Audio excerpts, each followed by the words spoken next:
I'm Karen Taylor, Program Director of the General Society of Mechanics and Tradesmen of the City of New York. And I'm delighted to welcome both our online and in-person audience to tonight's lecture. Preserving New York City's rich cultural heritage with Kate Lemos McHale, Director of Research at the NYC Landmarks Preservation, also known as LPC. I want to thank the New York Landmarks Conservancy for their partnership support this evening. For those of you who may be less familiar with the General Society, a brief introduction. The General Society of Mechanics and Tradesmen of the City of New York was founded in 1785 by 22 skilled artisans. Today, our 238-year-old organization continues to serve and improve the quality of life of the people of the City of New York through our educational and cultural programs. These include our John M. Mossman Locke Museum, and I'm indicating to our in-person audience that it is upstairs and you're welcome to visit it after our lecture tonight. Our General Society Library, of course, of which we're in this evening. Our tuition-free Mechanics Institute, and our nearly 200-year-old lecture series, of course, of which tonight's talk is part of. For the online audience, please feel free to submit typed questions throughout the lecture through the Q&A section, and of course, at the conclusion of the talk. We would ask that you use the Q&A section rather than raise your hand or use the chat section. For the in-person audience, we ask that you save your questions to the end. Kate Lemos McHale is the Director of Research at NYC Landmarks Preservation Commission, where she manages the research department and the agency's evaluation and designation of landmarks and historic districts. She has guided designations across the city that recognize sites of important architectural, cultural, and historical significance, and has overseen the creation of several interactive story maps highlighting landmarks that represent the city's diverse history. Kate joined LPC in 2016 with an extensive background in historic preservation, architecture, and planning in New York City, including at Beyer, Blinder, Bell Architects and Planners, and Higgins, Quoss, Barth and Partners, and as an instructor at Pratt's Institute School of Continued and Professional Studies, and is co-author of the architectural monograph, Carriere and Hastings Architects. It is my huge pleasure to introduce Kate Lemos McHale to you. Thank you, Kate.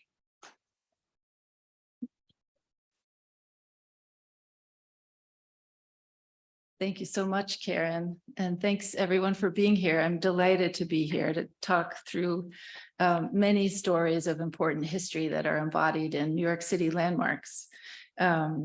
Just first, a quick introduction about the Landmarks Preservation Commission, which you probably are familiar with. We are the mayoral agency responsible for designating and regulating significant sites and historic districts throughout the city.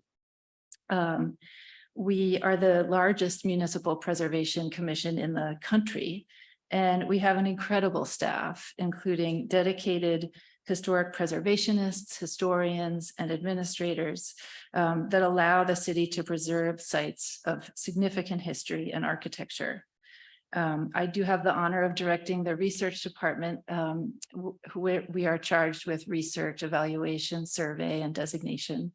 And our preservation department works with property owners to help preserve and protect all the city's important heritage. Today, there are more than 37,800 landmark properties in New York City, most of which are located in our 156 historic districts. Let's see if I can get this process right. Here we go. All right, so tonight I would love to talk about culturally significant landmarks and to really tell a story through them which I will admit out front is limited. This is a small selection of the many that are designated and a small selection of the many, many stories and layers of history that, of course, we have in our city and in our landmarks. New York City's diversity is its greatest strength, essential to its significance as a thriving cultural, intellectual, artistic, and economic center. Key to LPC's goal of addressing equity in every aspect of our work is the goal to ensure diversity and inclusion in designations, to better recognize, preserve, and tell the story of all New Yorkers. Designated landmarks and historic districts protect and preserve the city's significant architecture and its history. While all are historic, not all are architectural icons, or even necessarily distinctive for their architecture. So it's not always evident without digging deeper into the history of the buildings, why they are worth preserving. For more than 5 decades, LPC has been recognizing, supporting, and celebrating significant places associated with African American, women's, Latino, LGBTQ, immigrant history, and that of many immigrant communities. Which I've just said. I will share a selection of some of these New York City landmarks and significant people and groups, and acknowledge the history of prejudice and discrimination, and help us appreciate the richness of our diverse collective history. I'll go through these chronologically, beginning with vestiges of the city's earliest days from the pre-Columbian era through the Civil War. We'll start with 3 actually that are not buildings at all. Prior to European contact in the 1620s, what is now New York City was home to hundreds of generations of Native Americans who adapted to the land and its geography and ecology dramatically as its ecology dramatically changed. The earliest groups moved frequently to hunt, and later groups settled in villages to utilize abundant resources. This Dutch map indicates where the settlements were located in the 1630s. New York Harbor has always been an important estuary. It significantly shaped the area's ecosystem. Indigenous peoples relied upon the area's abundant resources, including oysters, fish, and game. In 2021, LPC designated the Akawahang Munahanang, which translates from the Munsee language to mean island protected from the wind, archaeological site. It's the city's first landmark recognizing the many generations of Native Americans who lived in this area. To recognize and protect its significant archaeological resources. The site is located in Conference House Park at the southern tip of Staten Island, and is associated with over 8,000 years of occupation by indigenous peoples. It contains the region's best preserved archaeological site and cultural complex associated with the indigenous presence in New York City. In this designation, we worked closely with the city's federally recognized tribes, and they actually helped us inform us on the correct translation of what we understood the original name of the site to be into Munsee. So it's also the first landmark to be in the Munsee language.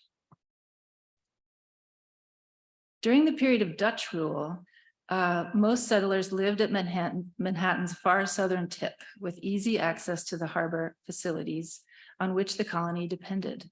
North of the settlement, protected as you can see here by a palisade, which is a high wall for which Wall Street is named, a number of large farms or boweries, as well as smaller plantations were established.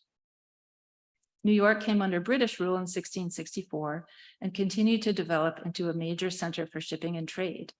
This drawing shows the 1660 street plan of New Amsterdam, which formed the basis of today's city. In 1983, LPC designated the remaining street plan an individual landmark as a striking reminder of New York's colonial past and virtually the only above ground physical evidence in Manhattan of the Dutch presence in the 17th century. People of African descent have lived in and shaped New York City since its earliest European settlement, significantly contributing to the city's growth into an international cultural and economic capital. In 1626, the Dutch West India Company first brought enslaved people from Africa to New Amsterdam, and through the 17th and 18th centuries, the physical and economic growth of the city relied on their labor in the port, construction, mills, residences, and farms. Under Dutch rule, enslaved Africans had the possibility of obtaining half or wholly free status, and some received grants of land north of the settled area of New Amsterdam. When the British took over in 1664, the practice of slavery became more entrenched. By 1740, 20% of New York's residents were enslaved. The northern portion of what was known as the Commons in the area of today's City Hall Park was an African burial ground in the 18th century. In recognition of its incredible historic significance, the African Burial Ground and Commons Historic District was designated in 1993, the city's only archaeological historic district. And the African Burial Ground was designated a national monument. Many landmarks have hidden layers of history. Enslaved labor remained central to New York's economy through the early 19th century. In parts of Brooklyn, for example, the percentage of white households with enslaved people at times exceeded that of South Carolina. Many farms and large estates are known to have enslaved Africans before emancipation and/or employed free Black men and women. While most of these were demolished as the city urbanized, designated landmarks such as the Morris Jamel Mansion and the Lefferts Homestead shown here, both designated in 1967, provide a tangible connection to this history. They are owned by the New York City Department of Parks and Recreation and operated by the Historic House Trust. The trust is developing interpretive tools to recognize the history of enslaved people at many of its sites, including these. Recent restorative and interpretive work at the Lefferts Homestead in Prospect Park received a Lucy Moses Award from the Landmarks Conservancy this year. By 1830, New York City had the North's largest free Black community, with almost 14,000 free Black residents and many important institutions such as churches, newspapers, fraternal clubs, and benevolent organizations. African-American communities thrived in Lower Manhattan and in Brooklyn neighborhoods of Dumbo, Vinegar Hill, Brooklyn Heights, downtown, and Williamsburg.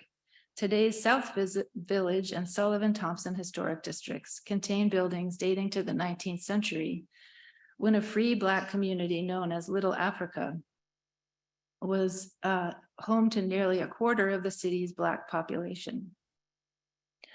And the designations of these historic districts recognize this history and preserve what remains. African Americans also built enclaves in rural areas. The houses on Hunterfly Road, shown here in Brooklyn, were designated landmarks in 1970. They're the last remaining structures from Weeksville, a 19th century community of free Black landowners established in the 1830s. Weeksville was once a remote area and a safe haven for African Americans, free and enslaved. The village offered African American landowners citizenship and voting rights during the pre-Civil War era and provided safety to those on the road to freedom. Restored in 2005 as the Weeksville Heritage Center, a living museum of African American history and culture, they now serve as a museum that documents, preserves, and interprets the history of free African communities. Despite New York's history of enslavement and economic ties to the South, it was an important center of abolitionist activity and a crucial way station on the Underground Railroad. Many of the most famous abolitionists who escaped slavery, such as Frederick Douglass, Harriet Tubman, Harriet Jacobs, and Henry Box Brown, passed through New York or Brooklyn, and many prominent abolitionists lived here. Several homes of abolitionists and religious institutions known to oppose slavery, and in some cases with documented history of assisting people along the Underground Railroad, have been designated landmarks. Some of them are shown here, and they include churches like Plymouth Church, that was known as the Grand Central Station of the Underground Railroad. That's in the Brooklyn Heights Historic District. Also a very important African-American church, the first free congregational church in downtown Brooklyn, was very active in the fight against slavery. The Lamartine Place Historic District, which is shown here on the bottom, is located in Manhattan. And it includes the home of Abigail Hopper Gibbons, who was a very important suffragist and abolitionist. She was very active in the mid to late 19th century, and her home was a target of threats of violence during the draft riots of 1863. And so I think she's a very interesting example of connections that we find between these histories. And the different themes of significance that we see of women, of suffragists, of abolitionists. And so I think you'll see probably a lot of these throughout tonight's lecture. Will have many themes and often are interconnected. Following the Civil War, increased migration of African Americans from southern states, and large-scale development of public transportation and infrastructure led to the dramatic growth of the city's diverse residential areas, commercial centers, industrial and manufacturing zones, and public amenities such as parks, parkways, boardwalks, and recreational facilities. Even in the absence of Jim Crow laws in New York City, during this time, African Americans here faced societal racism and widespread discrimination, including the segregation of New York City schools. This was also a period associated with important reform movements, establishment of the NAACP and other impactful organizations, and the intensification of the women's suffrage movement. The community of Sandy Ground in Staten Island emerged as a thriving community for free African Americans 2 decades before the Civil War and experienced its golden age in the 1880s and 90s. Many of the residents worked in the oyster trade, owned property, built substantial houses, and established successful businesses and institutions, chief among them the Rossville AME Zion Church, which is shown here. And across the street on Bloomingdale Road are 2 workers' cottages that were constructed between 1887 and 1898. And these were all designated as individual landmarks in 2011 as tangible links to Sandy Ground's rich history. The former Colored School number 3 was designated an individual landmark in 1998. And as a reminder of New York City's policy of race-based school segregation during the 19th century. Though the New York City Board of Education adopted a plan for incremental desegregation and elimination of separate, quote, colored schools by 1883, they remained in Manhattan, Brooklyn, and Queens until around 1900. The former Colored School number 3 was built in 1879 to 81 in Williamsburg in Brooklyn. It's the only known, quote, colored school building remaining in Brooklyn from this era. Several notable African-American educators were associated with this school, including Brooklyn's first Black female principal, Catherine Clow, who served the school for many years. The former Colored School number 4 in Manhattan is currently calendared for consideration as a landmark. It's Manhattan's only known surviving example of a racially segregated school from the period between the Civil War and the post-Reconstruction era. This extraordinarily significant and modest former public school building was built in 1850, became segregated colored school in 1860, and continued to serve Black students until it closed in 1894. Sarah J. Tompkins Garnett, whose family were well-to-do Brooklyn farmers and merchants, became the principal of the school and was notable as one of the first African-American female principals within the city's school system. The school is also associated with many prominent former students who went on to lead in their field, and it is an important reminder of this history. At the same time, Alice Austin was a pioneering photographer of New York City's social milieu. Unlike the romantic style of many of her contemporaries, Austin favored realistic documentary images of the world around her. She inherited this house on Staten Island from her father in 1880 and lived here for many years. The Alice Austin House was designated a landmark in 1971. Subsequent scholarship revealed that Austin had lived openly at the cottage with her partner of 53 years, Gertrude Tate, from 1917 to 1945. Her home and studio, which operates as a house museum and interpretive center, is now recognized for its significance to LGBTQ history. Lewis Latimer was born in Massachusetts in 1848 to parents who had escaped slavery. He taught himself technical drawing and later worked with Alexander Graham Bell, making the initial technical drawings for the patent application for the first telephone.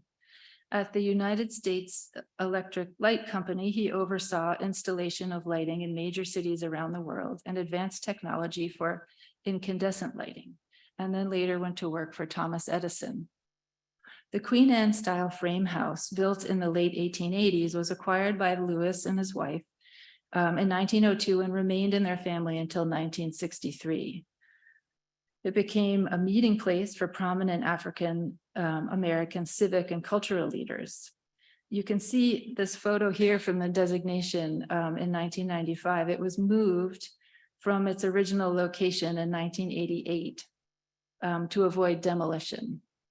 And that happened around the time of designation. And designation also recognized the additions that the Latimers themselves had made to the house. It's now a house museum dedicated to the renowned African-American inventor, and its restoration was awarded a 2019 Lucy Moses Award from the Landmarks Conservancy.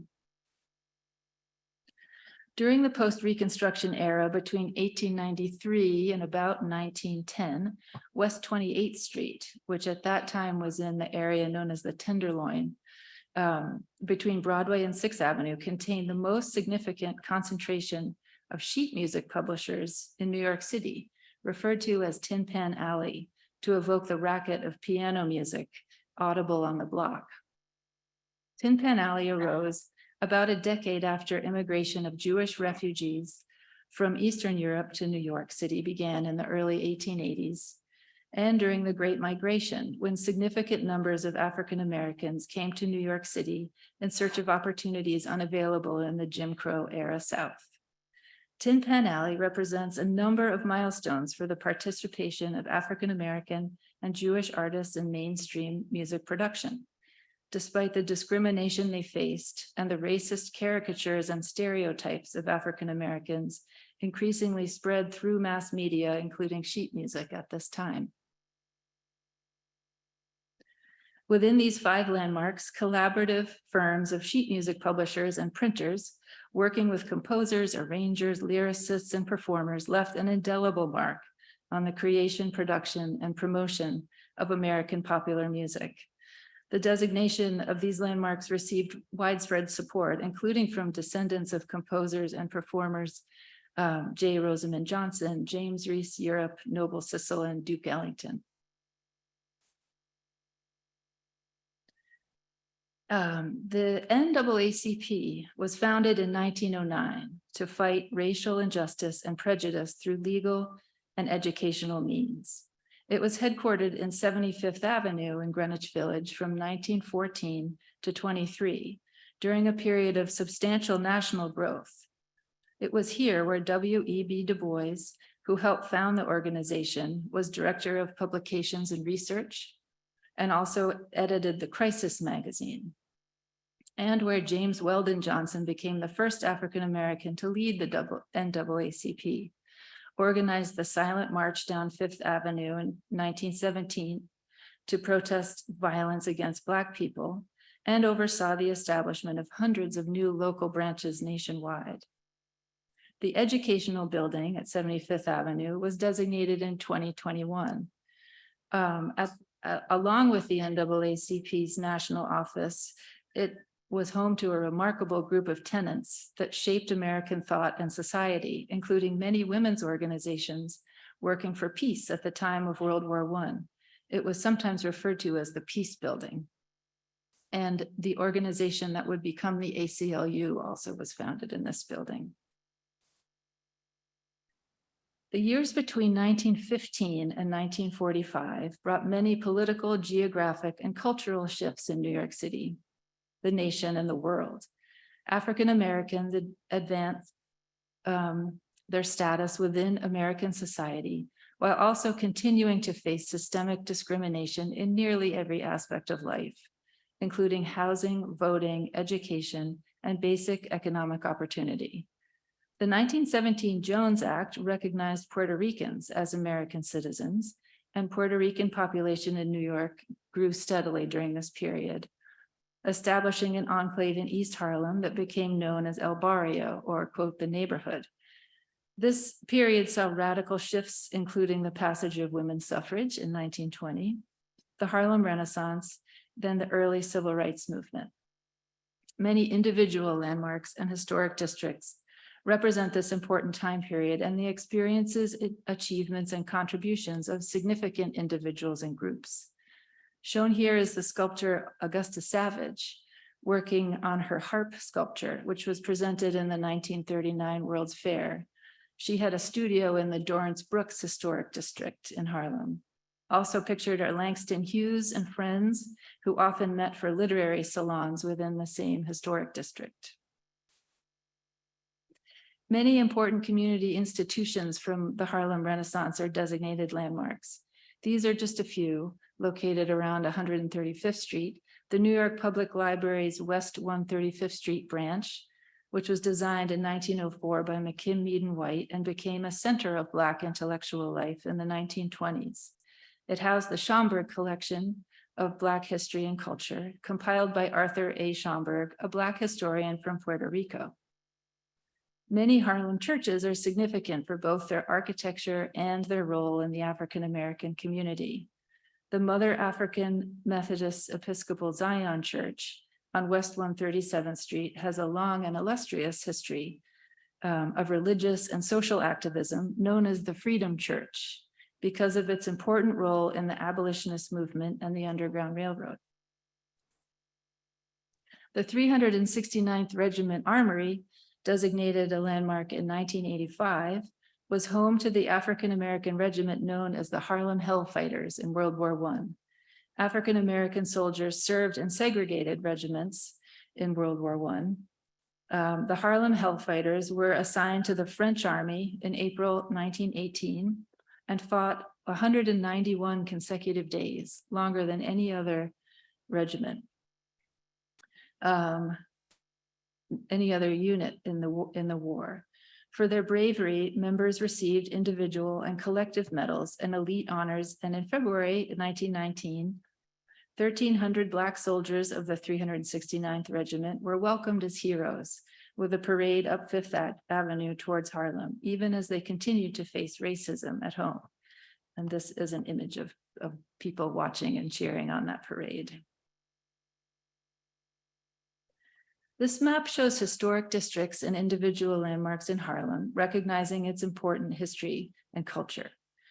Historic districts have been designated in Harlem since the Commission's earliest years, starting with the St. Nicholas Historic District in 1967.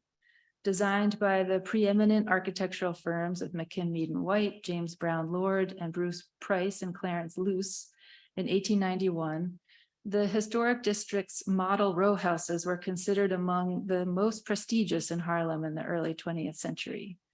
Because of racist restrictive covenants, African Americans were barred from living here until around 1919.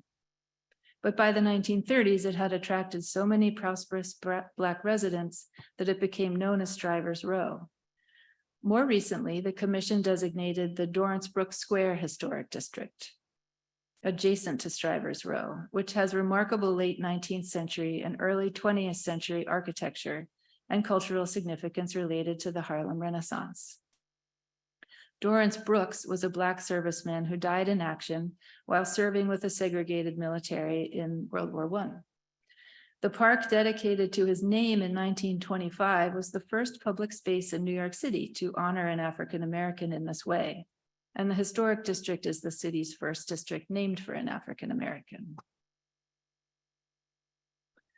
In researching the history of the intact rows of late 19th century row houses that define the character of the central Harlem, West 130th to 132nd Street Historic District, LPC staff's deliberate and intensive research uncovered the previously untold story of how Harlem residents adapted many of these residential buildings to accommodate a variety of cultural, religious, civic, and political uses, and how these institutions sustained the community and fostered social justice.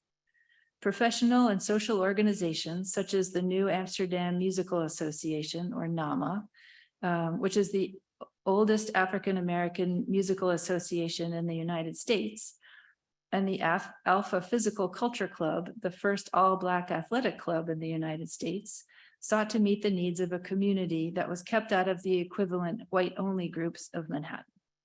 It was also here later in the 1960s, in a house redesigned in 1928 by the African-American architect Vertner Tandy, that Bayard Rustin led the national headquarters and planned the March on Washington. LPC has also designated large housing developments, important for innovations in design and planning, and in some cases, reminders of our history of racist housing policies. The Dunbar Apartments, named after the poet Paul Laurence Dunbar, was the first large cooperative apartment building built for African Americans and Manhattan's earliest garden apartment complex. It was designated an individual landmark in 1970. Prominent co-op owners included County Cullen, W.E.B. Du Bois, A. Philip Randolph, and Paul Robeson. The Harlem River Houses, which is the complex shown on the upper right, was built in 1936 and was the first federally funded, built, and owned housing project in New York City. It was built during a time when public housing in New York was racially segregated under policies determined by the Public Works Administration. Its design represents a collaboration between architects and planners, and a group of prominent Harlem citizens provided input, resulting in amenities specifically designed to meet the needs of its residents, such as a nursery school, health clinic, and social rooms. LPC designated this large complex an individual landmark in 1975, and it's currently going through a major rehabilitation with a lot of restoration work and upgrades in the shared courtyard area, HVAC, and other repairs. In Brooklyn, neighborhoods such as Bedford-Stuyvesant, Fort Greene, and Crown Heights North drew large populations of African-American and Afro-Caribbean residents by the 1930s, and several historic districts in Brooklyn represent significant African-American history there. This map shows where they're located in central Brooklyn. Many of these, like the Bedford district shown in the photo, contain some of Brooklyn's most elegant and intact 19th century streetscapes and contain important institutions and were home to significant individuals. Shifting to education for a moment and to the Bronx, during this period, the Samuel Gompers Industrial High School was constructed in the South Bronx. Designated last year, this significant civic structure was designed in the mid-1920s by school architects William H. Gompert and Walter C. Martin, and features arcaded brick facades and richly ornamented towers that blend medieval revival and Art Deco aesthetics. And they have these incredible carved stone panels that depict different aspects of technology, including electricity and architecture and mechanics and flight. It's really an incredible building. This was originally planned as Bronx Vocational High School and renamed in the 1920s for Samuel Gompers, the first and longest serving president of the American Federation of Labor. The Wall Street Journal reported it had one of the most extensive complements of electrical laboratory ever provided for an institution of this kind. And the New York Times praised its course in neon lighting, which taught the principles of the Great White Way, as Broadway was known. Most of its early students were from the Bronx and Upper Manhattan. By the early 70s, most students were Black and Latino. One of its more famous graduates was the hip hop legend Grandmaster Flash. Girls were first admitted in the 1980s. The school closed in 2012 and was converted to an educational campus containing 3 independent secondary schools. The Benjamin Franklin High School on the East River represents the rich history of the social and political engagement of East Harlem in the mid-20th century. Established as East Harlem's first high school under the leadership of the school leader, activist, urban sociologist, and East Harlem resident Leonard Covello, Benjamin Franklin High School is a highly visible feature of the neighborhood. Meant to reflect a commitment to community service through education, it opened as the neighborhood began to experience significant demographic changes from a once predominantly Italian-American community to a growing Latino one.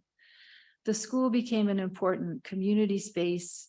It also adapted its curriculum to meet the needs of the Puerto Rican community, provided orientations in Spanish, for example, and formed a Puerto Rican cultural club, which actively engaged the families of East Harlem.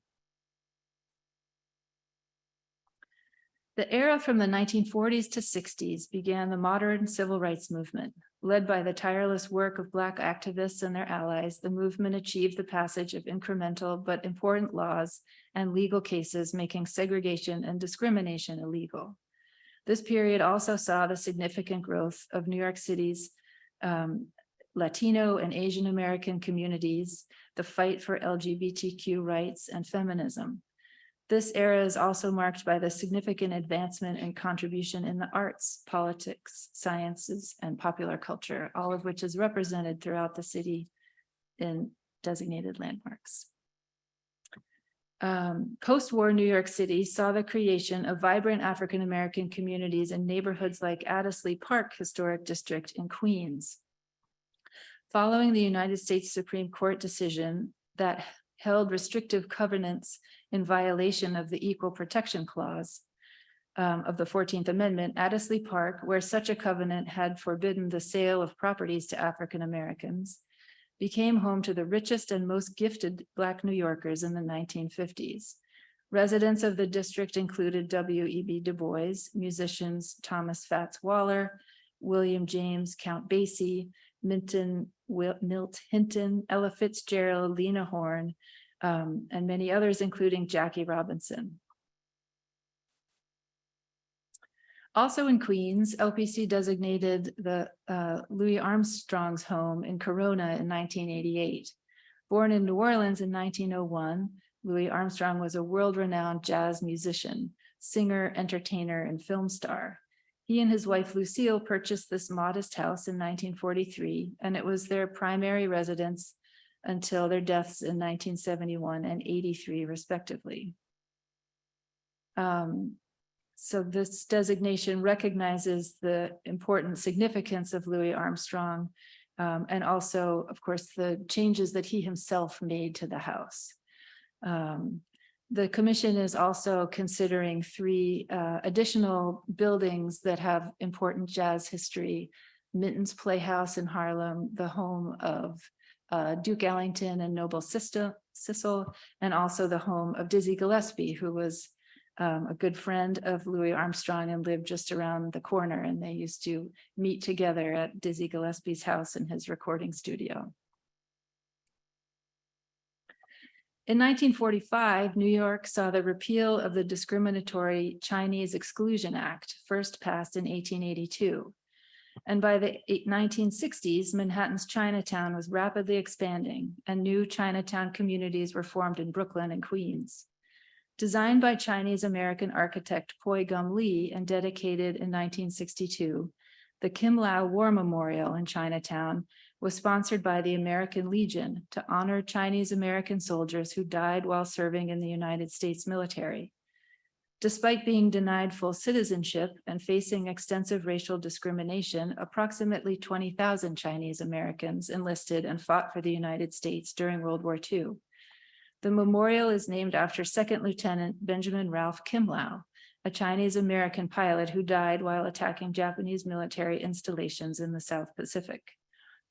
The memorial sits at the epicenter of Chinatown as a site of honor, an important place of pride, gathering, and remembrance. While there are other landmarks in Chinatown, this is the first that specifically recognizes Chinese American heritage there. Discrimination and exclusion of lesbians and gay people from public life dates back to the beginning of our country's history. After World War II and through the 1950s, an increasing number of anti-gay laws were passed around the country, legalizing discrimination and making life for lesbians and gays even more restrictive. The discriminatory environment of the 1950s and 60s meant that very few people would acknowledge they were homosexual, and lesbian and gay activists strove merely to have their right to exist recognized.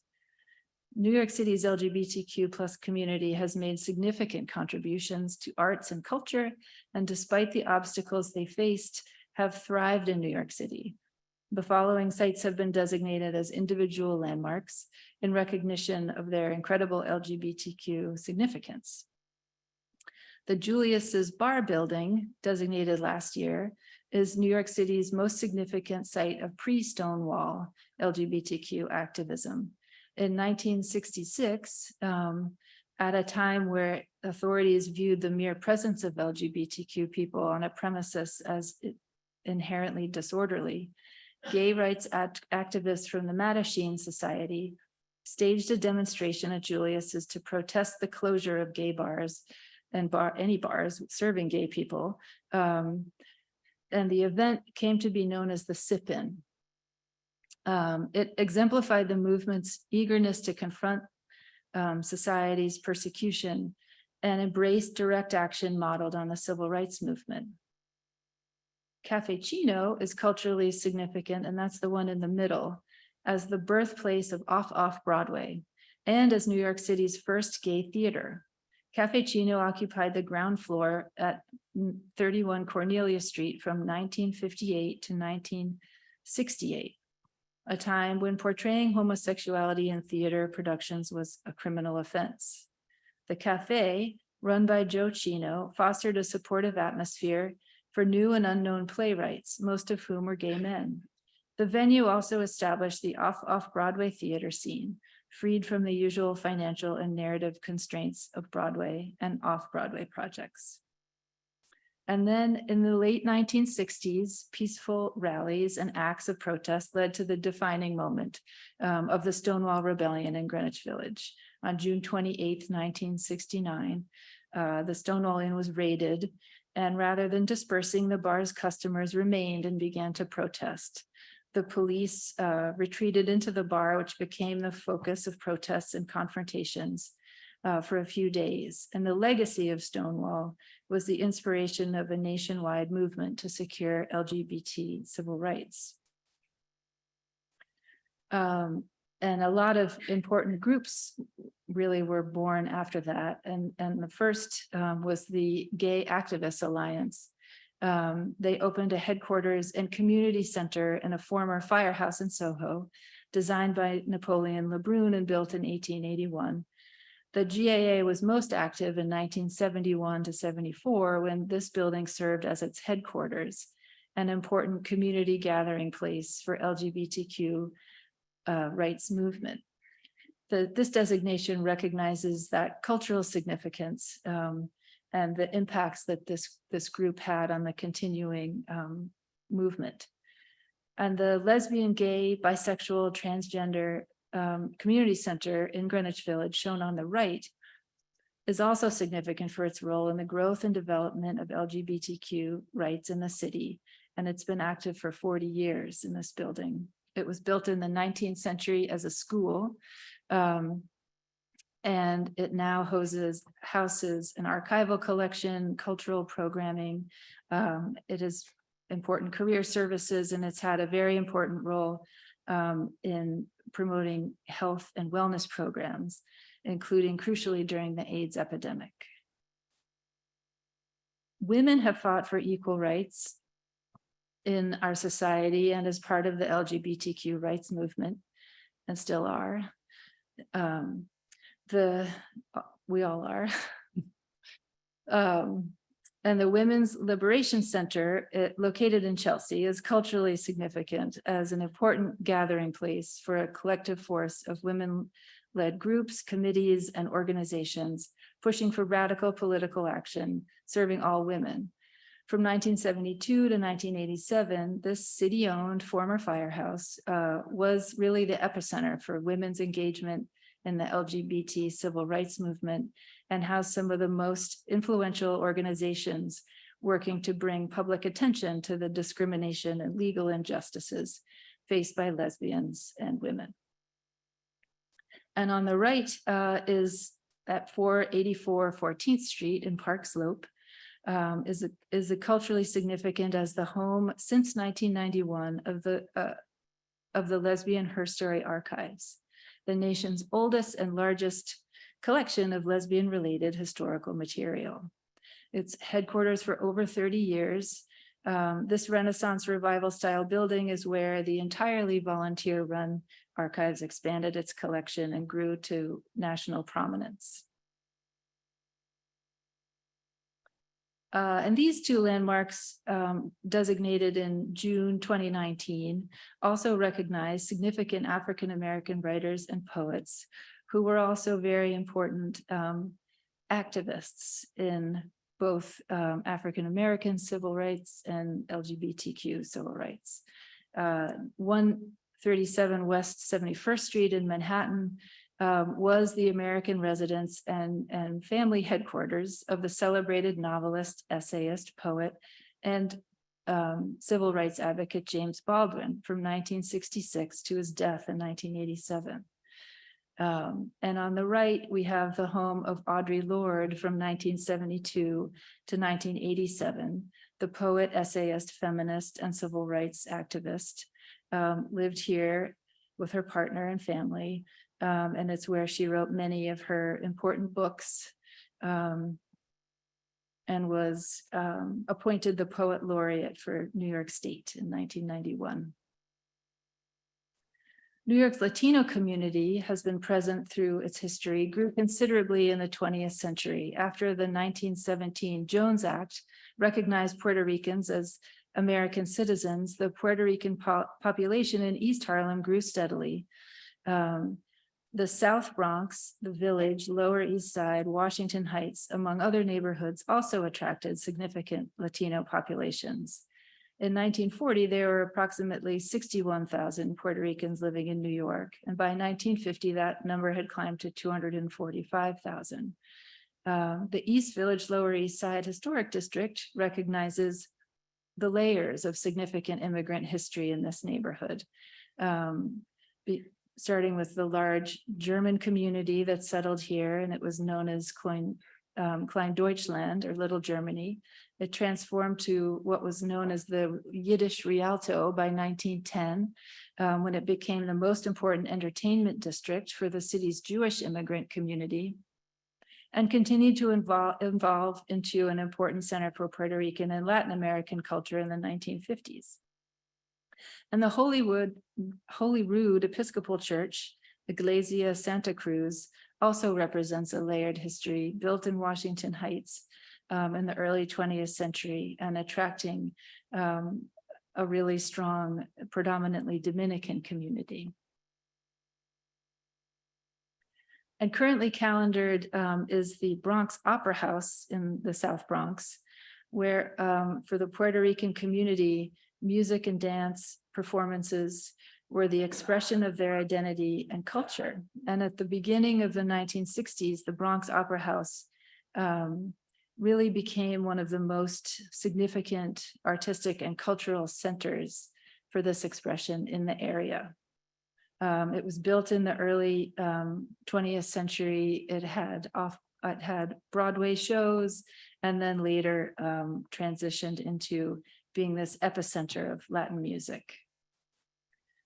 And we'll wrap up with Shirley Chisholm, who is a significant woman, the first woman to run for president, the first African-American woman to be in Congress. She lived in several places in the Crown Heights North historic districts. So we have that reflection of her history and significance, where she lived and ran her campaigns. And she's just made and was very inspirational to countless Americans, in particular women and African Americans, who went on to pursue elective office or work for social and political change. So we've reached the end of our list of landmarks, and I know it was longer than just the selection, but there's so many more, and it is very hard to whittle it down. But I'm delighted to have at least given you this kind of brief overview. We have a lot of tools on our website. Designation reports, since the early years of the commission have changed, and they were initially one page, and now they're much more thorough and really go into much more depth about the history that landmarks represent. So they're all available on our website, and understanding that they are regulatory documents and may not always be able to find connections between these designated landmarks. We've started making these story maps that really start to tie together stories thematically and put landmarks on a map that can be interactive and really get kind of the highlights of the story and then dig as deep as you would like. So I encourage you to go to our website. This is some of the examples of those story maps. And again, thank you so much, and I'm happy to take any questions. Kate, thank you so much. You really gave us this really in-depth chronological tour of the cultural and diverse history of New York. And to quote the word you used, you really covered how layered, how many, many different layers it was. So thank you so much. I will say some more words at the end, but now at the moment, I'd like to take questions from our in-person audience and indeed our online audience. Do we have any questions?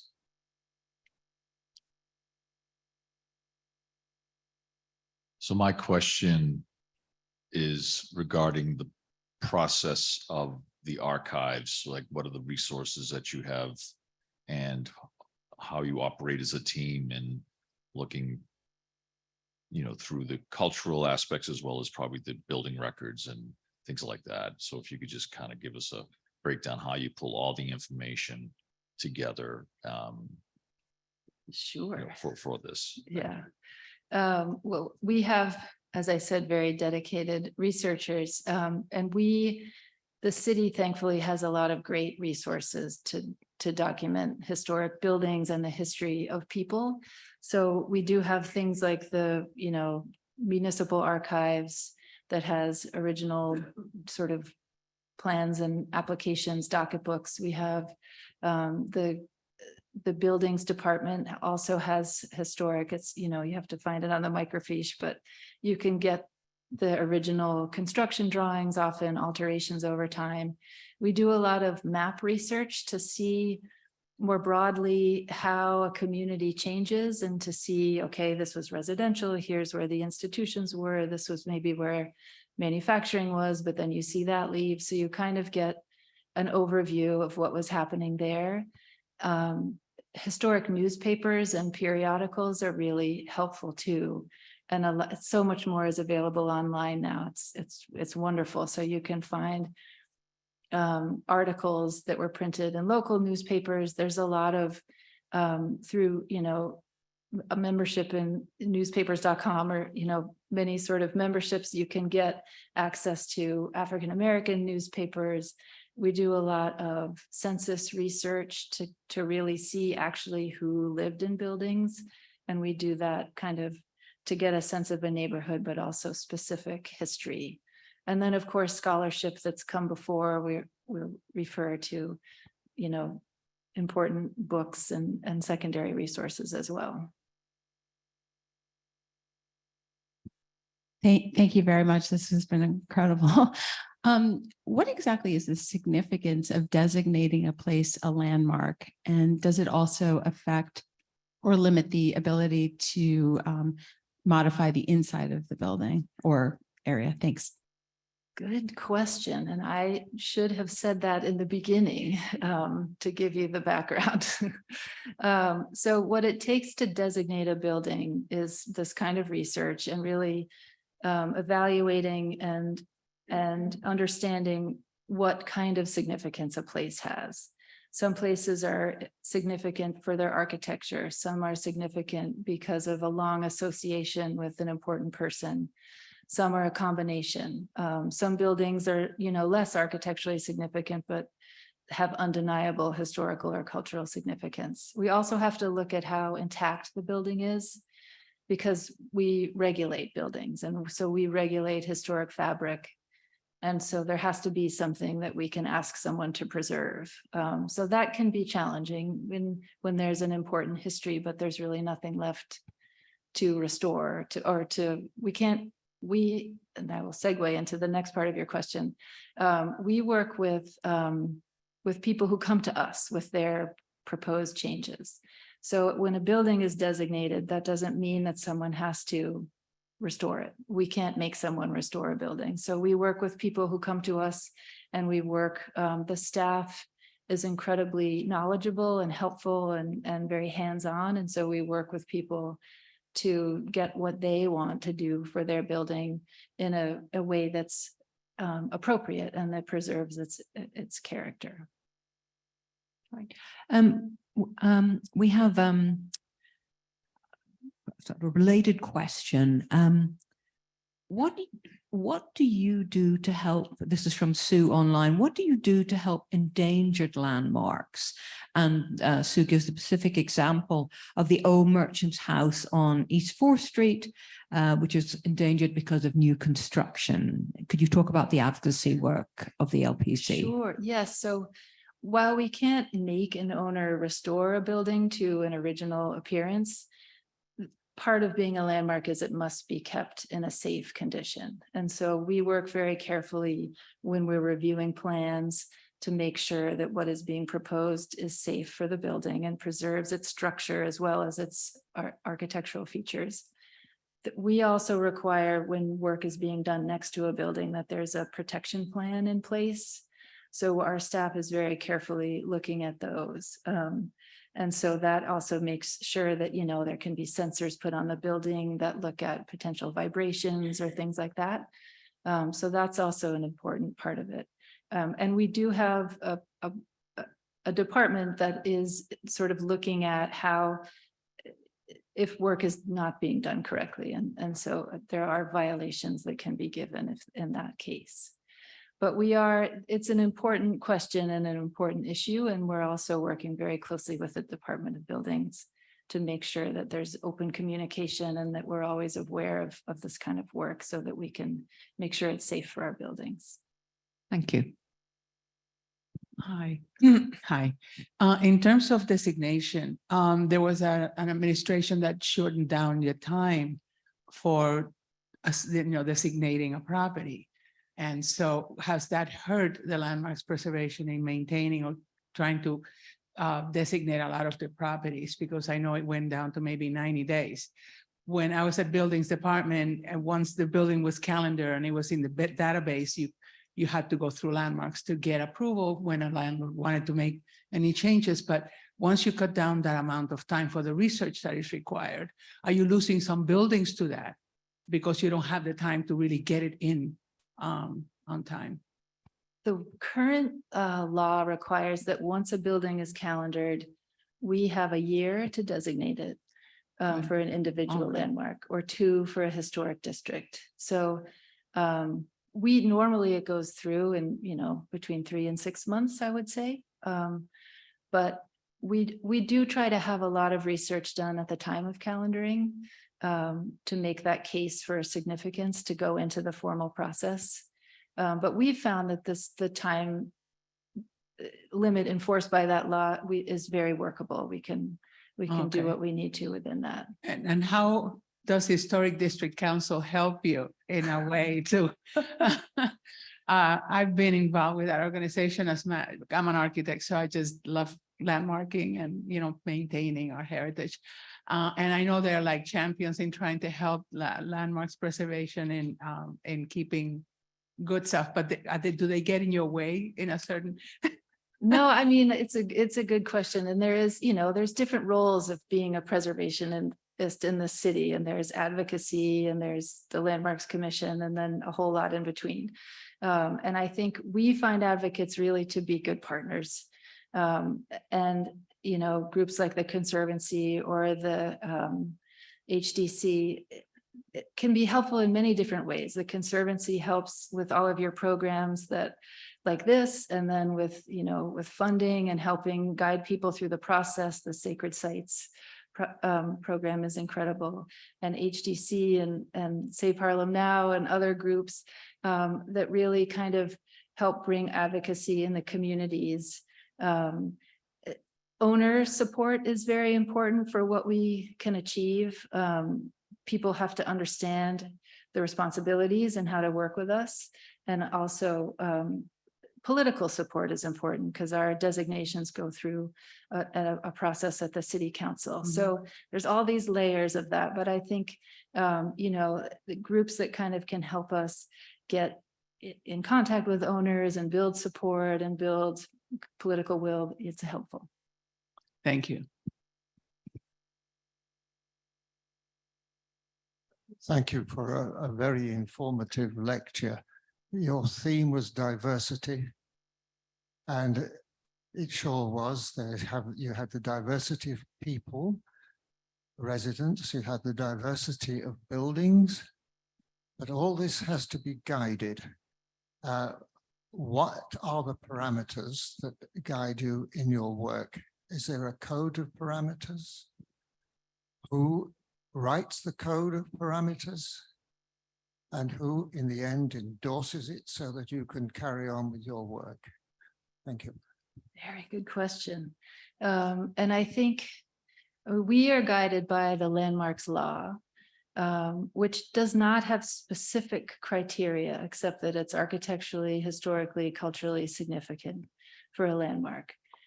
So we're really guided by, and it's hard. This is a huge city where so many important people have lived and worked and have been important in their communities. And so we don't feel that we are in the sort of position of being the arbiter of who's important, but we have to have a rigor in how we really establish significance. So we look at things like the influence of the person within their field, is it citywide or kind of just in the neighborhood? We look at how strong an association is with a building. Did they live there for a year and then move on? And there's other buildings also associated with them. So it's really this combination, I would say, of looking at those kind of factors. And that's also in keeping with the national standards as well for criteria for significance. Did that help? Hi. Hi. On average, how many requests for a landmark designation do you receive a year? And of all the requests you've been involved with, what was the easiest to approve? What was the most challenging and why? Oof. Well, I will start out by just saying that we, unlike maybe some other commissions in other parts of the country, or even like the National Register where it's done by nomination, there is not an application process for a landmark. So there's not, a request that then is going to go into a process. But we do we get what we call requests for evaluation, which we study very carefully. And we determine if something meets, standards for consideration. And then we let people know. And then that's added to our survey inventory. And that helps to inform our priorities in terms of what will be coming forward as a potential designation. And we're always we're focused on looking throughout the city. We're focused on greater equity and representation in our landmarks and in communities, parts of the city that are less well served by designations. There's various aspects that inform what our priorities are at any given time. So I can't think of what I can answer your second part with. Because I think, things do come with a lot of thought and a lot of process and evaluation. And I think, that takes time. And I know sometimes people are frustrated by that amount of time, but we are always working away to try to move things forward. Right. Thank you. There'll be I'm going to take one more question, and it's online, and it is also related to designation. And this is a specific example. So not to put you on the spot, Kate, but this is an example, perhaps. This is from our attendee online. In the New Yorker, I recently read about Jean Mantford, founder of Parents of Gay, later PFLAG. She lived in Queens, I assume in a modest house. Would a building like her house be eligible for landmarks designation? Oh, that's a good question. I know that house, and that is certainly a culturally significant house. So I would say yes. Oh, well, what a great answer. Kate, I just want to express our huge appreciation for your extremely comprehensive presentation and, the wonderful work that LPC do. And thank you so much for highlighting it.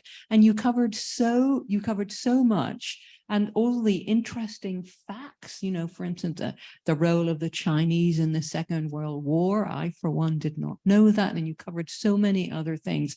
And thank you for recognizing our diverse city. So thank you so much, Kate. Thank you so much. And just to say a few words, Victoria Dangle, our Executive Director. Kate, thank you so much. That was wonderful. But I have a question. Yes. In terms of the Landmarks Preservation Commission, I don't think many people think of visiting the website to get information. How is the website? Do they have, I know you highlighted specific topics tonight, but say somebody wanted to find out more, about their, say I'm, for everyone who's wondering, I am Sicilian and German Irish. But so if I wanted to go on the Landmarks Commission, Preservation Commission website and think about visiting a neighborhood other than the obvious, like Little Italy, does it direct you? That's a really good question. And I think sort of is the answer. Like, you can really find a lot of information about our landmarks. And we have what we call the Discover NYC Landmarks map, which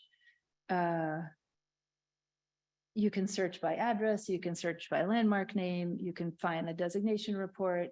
And so that will take you if you kind of know what you're looking for. And then the story maps are intended to help that bring things into a theme. The map is also searchable by some search fields, so you can look up, but they're more related to the building. So it's more about architect, style, date kind of thing. We have been working to create data about kind of thematic significance. So that's an ongoing project. Okay. And I just want to say something, as a native New Yorker, I feel very blessed that I grew up in the city where, it's just full of people from every walk of life. And it doesn't seem like anything foreign to me. And it's just what makes our city exciting. It's what makes every single day interesting, interaction after interaction. So I just have to say, as a New Yorker, I feel blessed to live in the greatest city in the world. So thank you. Thank you. And thank you again to Kate and indeed to LPC for highlighting that diversity. Kate, we have a small memento of the evening, the poster. Thank you.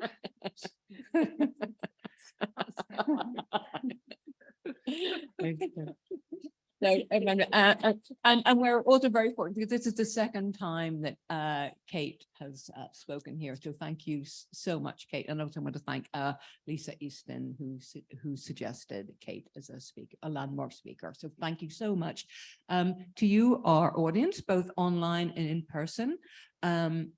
I want just to mention our upcoming lecture, and forgive me, which is basically, it's about the Great Fire of New York. And that is next Tuesday. The actual title is The Great Fire of New York, 1776, A Lost Story of the American Revolution with Professor Benjamin Karp. So thank you all so much for joining us again this evening.